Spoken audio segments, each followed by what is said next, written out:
James was a simple man who loved nothing more than watching TV.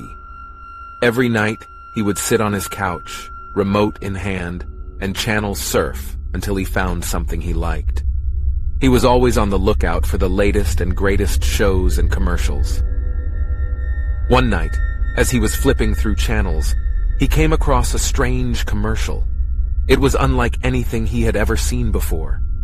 The screen was filled with swirling colors and strange symbols, and a voice whispered eerie words that James couldn't quite make out.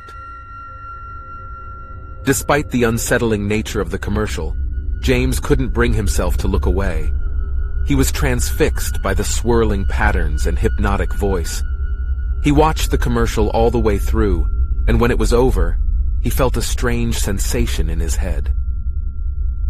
From that night on, James was a changed man. He began to have vivid and terrifying nightmares every night, each one worse than the last. He would wake up in a cold sweat, heart pounding in his chest, but he couldn't remember what he had dreamed.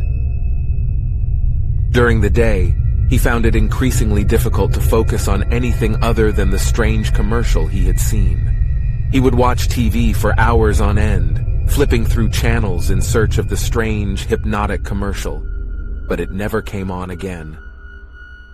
As the days went on, James began to feel like he was losing his mind. He would see strange patterns and symbols in his peripheral vision, and he heard whispers that he couldn't quite make out. He started to become paranoid, convinced that he was being followed by something sinister. One night, James woke up in the middle of the night, covered in sweat and gasping for air. He felt like he was being suffocated by some invisible force. When he looked up, he saw a figure standing at the foot of his bed. It was the same figure he had seen in his nightmares, with swirling patterns and symbols covering its body.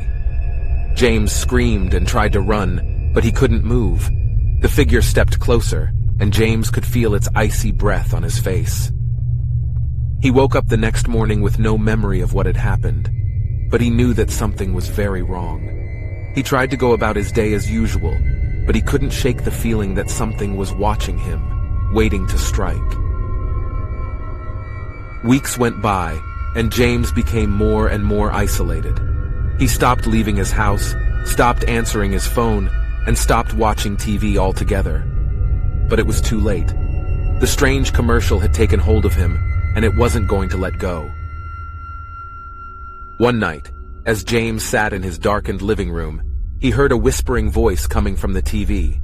He turned it on, and there it was, the strange commercial that had ruined his life. He watched as the swirling patterns and symbols filled the screen once again, and he knew that he was lost. The last thing James ever saw was the figure from his nightmares, stepping out of the TV and into his living room. It was the end of James's life, but the strange commercial lived on, waiting for its next victim.